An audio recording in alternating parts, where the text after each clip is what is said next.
Good morning friends. आज हम बात करेंगे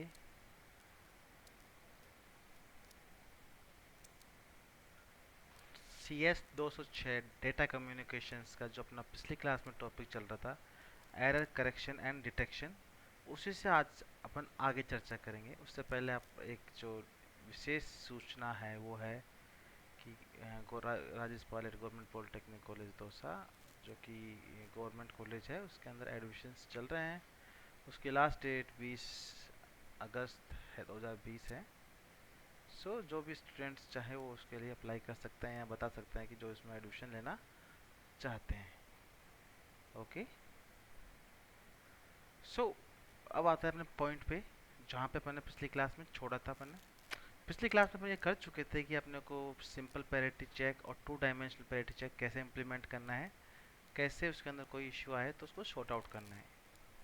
सो नाउ अब चेक करते हैं वो सारे एरर डिटेक्शन मेथड्स हो गए।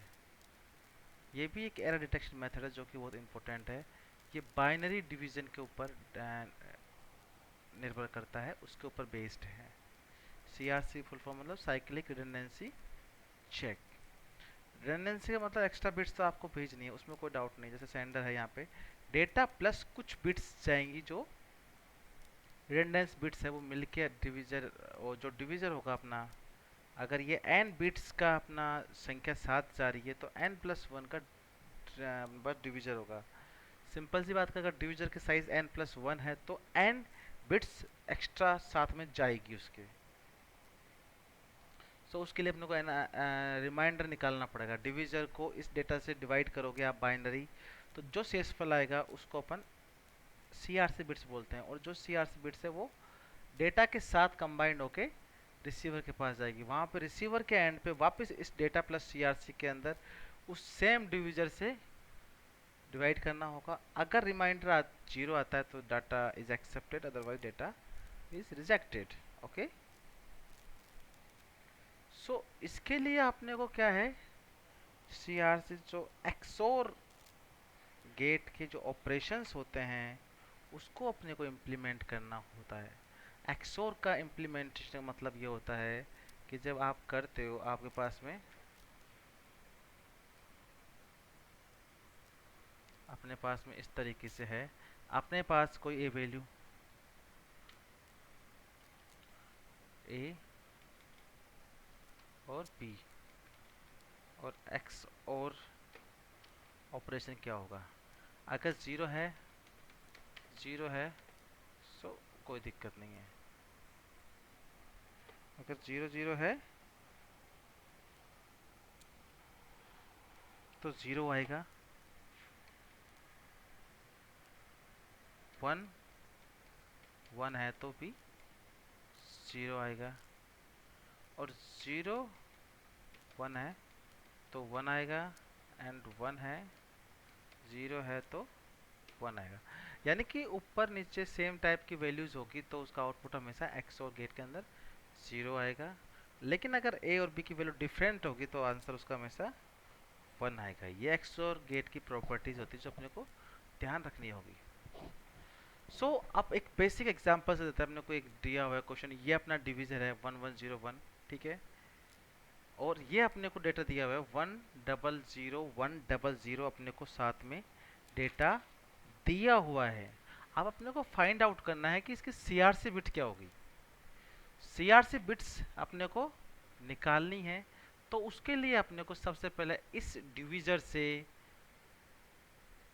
इस डेटा को डिवाइड करना पड़ेगा। लेकिन डेटा से डिवाइड करने से पहले डेटा के अंदर जितना डिवीजर का साइज है, डिवीजर का साइज है 1 2 3 4 4 बिट्स है इसकी, तो 4 - 1 यानी कि 30 अपने को एक्स्ट्रा ऐड करनी पड़ेगी। क्यों? क्योंकि इसकी मैक्सिमम साइज हो सकती है वो डिवीजर -1 होगी। अपने को डेटा के अंदर 3 0 अपने को ऐड करना है ताकि अपन CRC बिट्स निकाल सके। ऐड करने के बाद अब अपने को इसको डिवाइड करना है। फर्स्ट टाइम अपने डिवाइड किया तो 1 1 0 1 गया, तो 0 1 1 दोनों सेम बिट्स है, अपन देख चुके हैं पहले से। अगर सेम वैल्यूज हैं तो 0 आना है आपको। इसका 0 आ गया, दिस आल्सो 0 0 0 है, 0 1 का 1 आ गया अपने को, और 1 1 का है तो 0। तो अपने लास्ट वाले बिट को अगर सेम आज 0 आ रही है तो उसको डिस्कार्ड कर देंगे, हमेशा इस तरफ बढ़ते जाएंगे लेफ्ट मोस्ट साइड में। तो 1 0 0 बचा अपने को। अब आगे से ऊपर से एक 0 अपने को नीचे पास करनी है। ये अपने पास 1 0 0 यहाँ पे वैल्यू आया, वापस अगेन आपने डिवाइड किया इसको 1 टाइम्स, 1 1 0 1 आया। सो 0 1 का 1 आ गया, 0 0 का 0 और 0 1 का 1। क्योंकि एक्सओर गेट है तो जहाँ डिफरेंट होगी वहाँ आउटपुट 1 आएगा, यहाँ पे 1 है, और यहाँ दोनों सेम है तो 0 आएगा। फिर वापस यहाँ से 0 आपने उतार ली, अगेन डिवाइड करोगे आप, एंड वापस अगेन डिवाइड किया आपने 1 1 0 1, तो 0 1 डिफरेंट है 1 आ गया, डिफरेंट है 1 आ गया, 1 आ गया, और ये दोनों जीरो सेम है तो 0 आएगा यहाँ पे। इस 0 को अपन डिस्कार्ड कर देंगे, अगेन 0 उतारेंगे अपन, और इस तरीके से अब 1 1 0 1 आया यहाँ पे, तो ये 1 हो गया, ये 1 हो गया, अब ये भी 0 हो गया, ये भी 0 हो गया।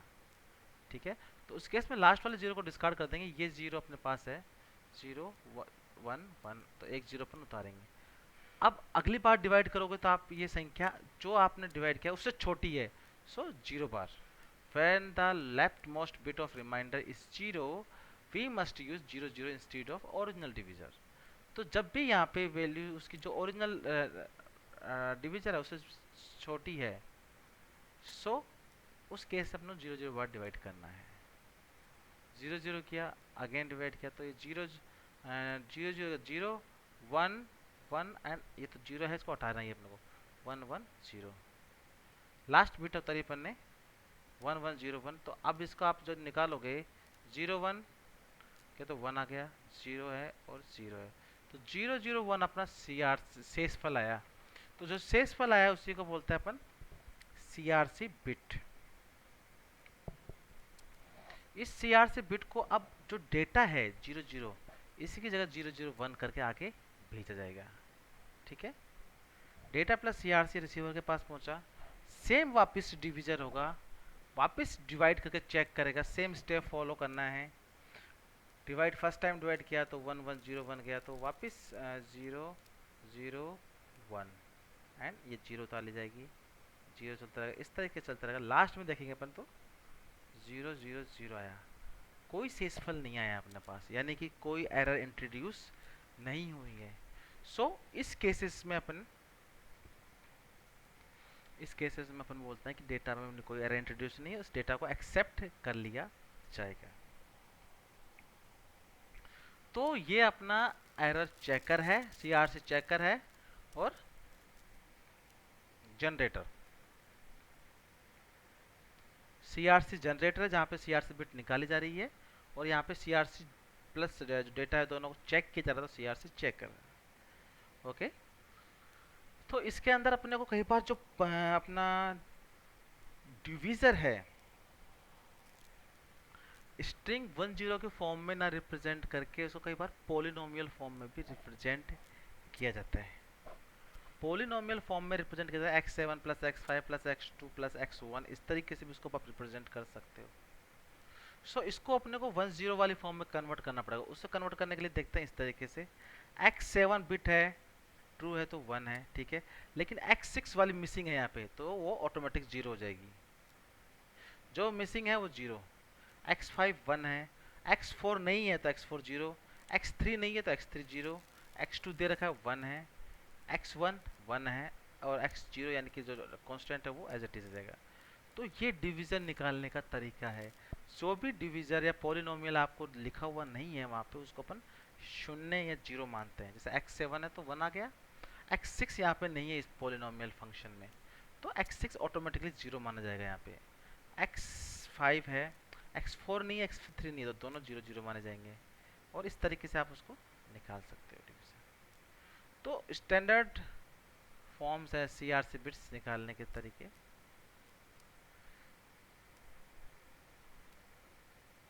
तो इनमें से किसी भी मेथड के द्वारा आप एरर डिटेक्ट कर सकते हो। Now checksum method. Checksum method के अंदर जो डेटा बिट्स होती है उनको एक साथ जोड़ा जाता है, जोड़ के उसका चेक सम निकाला जाता है, और उस चेक सम का जो सम आता है, मतलब जो डेटा आता है उसको कॉम्प्लीमेंट करके एग्जांपल से समझते हैं तो चीज़ आपको अच्छे तरीके से क्लियर आएगी। Okay, let me check it. Detection का तरीका अपने पास है,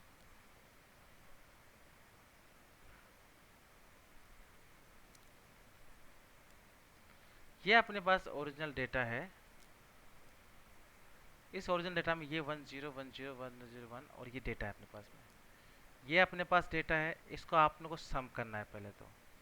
0 1 1 1 गया तो 0 आ जाएगा, 1 कैरी यहाँ पे आ जाएगी, 1 यहाँ पे आ चुका है, 0 0 अगेन 0 1 1 0 1 कैरी, 1 प्लस 1 अगेन 0 और 1 कैरी, 1 प्लस 0 प्लस 1 आ गया 1, एक कैरी वाला 1 और एक कैरी 1। तो ये तो हो गया सम। चेक सम निकालना, तो check sum is the complement of, check sum क्या होता है, कॉम्प्लीमेंट।